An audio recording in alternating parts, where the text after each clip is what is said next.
Hello dears, our study is strength of material and today's topic is elastic material. What is elastic material? Suppose this one is material and when apply the force, that is P is a force. So when apply the force on material, then deformation takes place on the body. But when P equals to 0, that is when remove the force, then deformation on the body is equals to 0. That is the material regain our shape and size after removing the external force, and this type of material is called elastic material.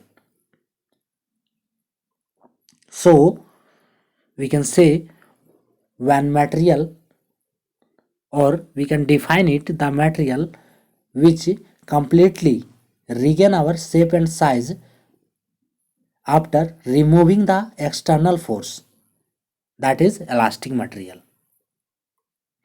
So what is elastic material? The material which completely regain our shape and size after removing the external force. After removing the external force.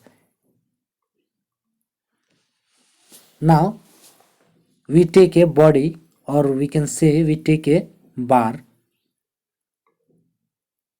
This one is a body, and when we apply the force on body, then deformation takes place on the body.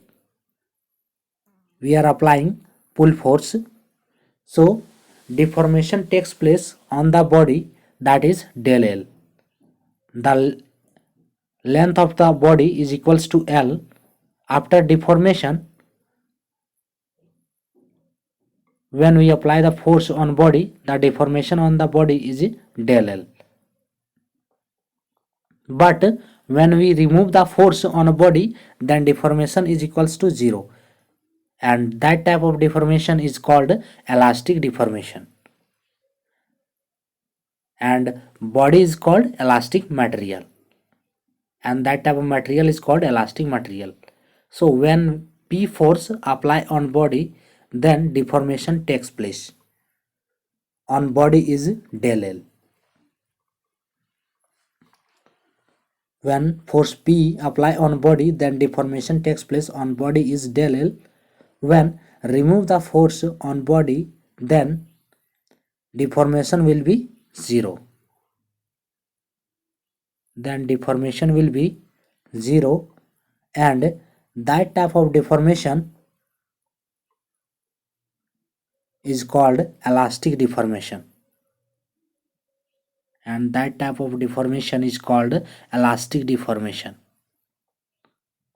and this type of body is called elastic material, or this type of material is called elastic material.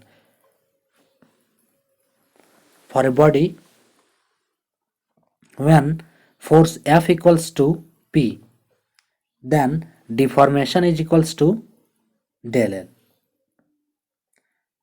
After that, when remove the force, that is when P equals to 0, then del L is equals to 0, and this is called elastic material.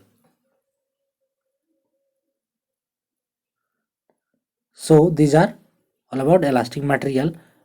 Now linear elastic material. What is linear elastic material? So linear elastic material, that type of material which follow the Hooke's law. Linear elastic material. So material which follow the Hooke's law is called linear elastic material. What is Hooke's law? Hooke's law, within elastic limit, the stress is directly proportional to strain, that is sigma proportional to epsilon, where sigma is equals to stress and epsilon is equals to a strain. This is the diagram for a stress and a strain, and this curve is linear elastic material. This line is called linear elastic material, where sigma directly proportional to epsilon. So these are all about of elastic material, and today's topic is over. Thanks for watching.